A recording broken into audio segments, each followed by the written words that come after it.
हाँ। उसके बाद फिर एक प्रवचन ने पहले किया, लेकिन उसका हमें याद नहीं है, नहीं निकलवा लेते। अच्छा बोले, हाँ बताना। हाँ हाँ, रेडी है, रेडी है। ओम श्री परमात्मने नमः। बोलिए द्वारिकाधीश भगवान की जय। ओम श्री सद्गुरु चरण कमलेभ्यो नमः। ओम श्री मातृ पितृ चरण कमलेभ्यो नमः। ओम नमो ब्राह्मणेभ्यो नमः। ओम श्री रामदूत हनुमते नमः। ओम श्री आचार्य चरण कमलेभ्यो नमः।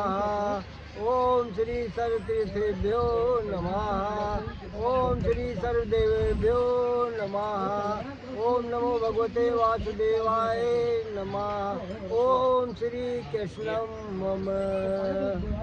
प्रातः स्मरणीय एवं सायं वंदनीय श्री सद्गुरु भगवान अपनी करुणा से उपस्थित संत चरण, आचार्य चरण, हमारे संगीतकार बंधु, इस आयोजन के आयोजक एवं उनके सहयोगी बंधु, मनीषी विद्वत समाज एवं देवियों,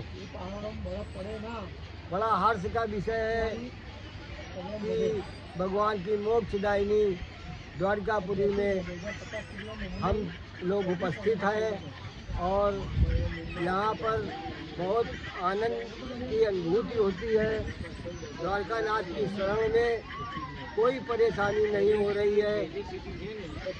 मानव में 84 लाख योनि से घूम करके, 84 लाख योनि भोग करके, पशु पक्षी सब कुछ करके, फिर भगवान की करुणा से और मानव अपने पूर्व जन्म के पुण्य से मानव शरीर प्राप्त कर पाता है।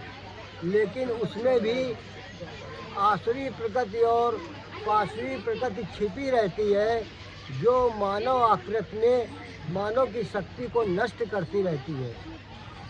जब द्वारकानाथ की अहित की कृपा होती है, मानवीय प्रकृति प्रबल होती है।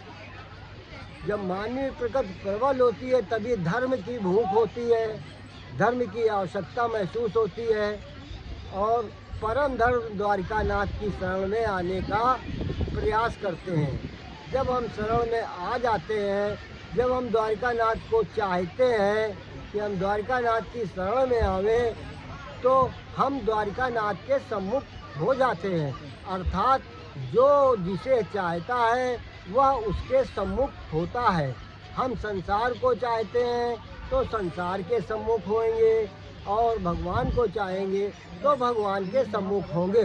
जब हम द्वारकानाथ के सम्मुख होते हैं मानवीय प्रकृति के प्रकोप से, बल से, तब हमारे, आपने सुना होगा रामायण में जो भाई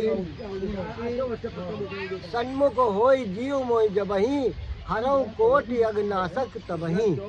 जब जीव मेरे सन्मुख होता है, करोड़ों जन्मों के उसके पाप नष्ट हो जाते हैं, मैं नष्ट कर देता हूँ। तो हम सभी लोगों के करोड़ों जन्मों के पाप नष्ट हो गए। हम सभी लोग पूर्ण रूप से मुक्त हो गए, स्वतंत्र हो गए। मानव जीवन का लक्ष्य परमात्मा की प्राप्ति नहीं है, मानव जीवन का लक्ष्य स्वतंत्रता है। हमारे यहाँ परमात्मा नित्य निरंतर प्राप्त ही है, उसकी प्राप्ति की बताई गई है। जो नित्य निरंतर परमात्मा प्राप्त है, उस नित्य निरंतर परमात्मा की प्राप्ति करना है। प्राप्त की प्राप्ति बताई गई है हमारे यहाँ पर।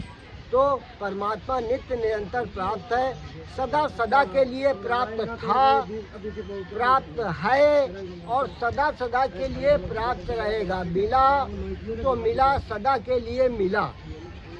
तो हमें करना क्या है? हमें स्वतंत्रता प्राप्त करनी है।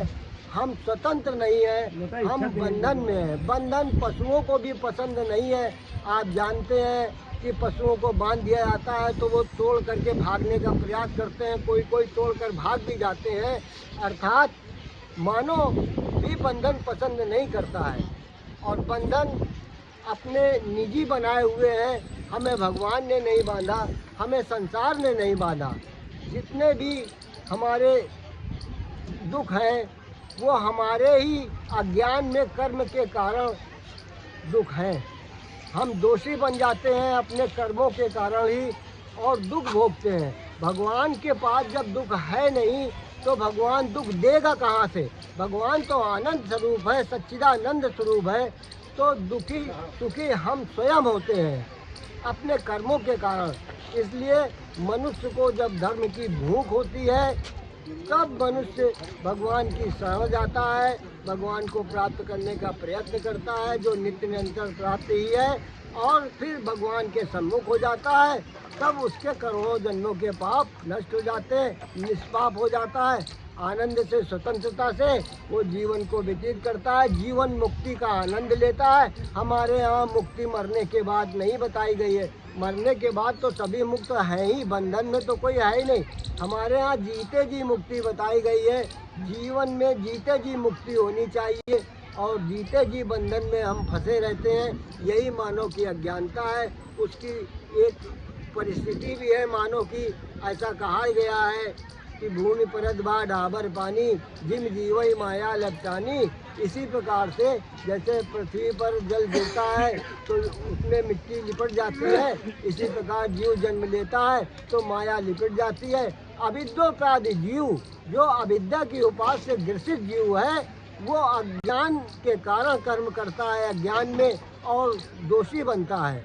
तो जितने भी दुख हैं हमारे निज निर्मित दोषों के कारण है। जब दोष नष्ट हो जाते हैं तो हम निर्दोष हो जाते हैं। इसलिए हमारे यहाँ द्वारिकानाथ भगवान श्री राम, भगवान श्री कृष्ण, भगवान श्री शिव की उपासना बताई गई है। निरंतर उपासना करनी चाहिए, निरंतर परमात्मा का स्मरण करना चाहिए। और निरंतर परमात्मा का स्मरण होना संभव नहीं है क्योंकि हमारे और भी कार्य हैं, नौकरी, व्यापार, दैनिक कार्य, नहाना धोना पीना। तो घंटा 2 घंटा तो स्मरण हो सकता है, पर भगवान कहते हैं मेरा निरंतर स्मरण करो। वो कैसे संभव है? तो भगवान ने अगर कहा है तो संभव भी है। हमें भगवान ने शक्ति दी है, शक्ति हमारी नहीं है, शक्ति परमात्मा की है। उस शक्ति से हम निरंतर भगवान का स्मरण कर सकते हैं कि अगर भगवान ने शक्ति न दी होती तो हम नहा नहीं पाते, हम खा नहीं पाते, हम घूम नहीं पाते, हम काम नहीं कर पाते, नौकरी व्यापार नहीं कर पाते। इस तरह से शक्ति के रूप में हम निरंतर परमात्मा का स्मरण कर सकते हैं। और जो दुर्लभ परमात्मा है वो निरंतर सुलभ हो सकता है, निरंतर सुलभ है, क्योंकि वो तो हरि व्यापक सर्वत्र समाना, प्रेम से प्रकट हो ही मैं जाना। वो तो कण कण में व्यापक है, उसको कहीं से आना नहीं, कहीं जाना नहीं। वो तो जहाँ आप हो वहीं पर परमात्मा विद्यमान है। उसको तो केवल सुलभ होना है, प्रकट होना है, तो वहीं पर प्रकट हो जाएगा जहाँ पर आप हो। अर्थात उसका शक्ति के रूप में निरंतर हम स्मरण कर सकते हैं और निरंतर परमात्मा को सुलभ बनाए रखे सकते हैं। ये मानव में बहुत बड़ी सामर्थ्य है। मानव सदुपयोग करना नहीं सीख रहा है। जो सीखते हैं, जो करते हैं, वो सफल हो जाते हैं। हमारे यहाँ बताया गया है प्राप्त का सदुपयोग करो। आत्मा नित्य प्राप्त है, निरंतर प्राप्त है, नित्य मुक्त है, शुद्ध है, बुद्ध है। मन का बंधन है, मन का मोक्ष है। मन को ही बंधन मोक्ष का कारण बताया है। आत्मा न बंधन में है न मोक्ष में है। आत्मा तो सच्चिदानंद स्वरूप है।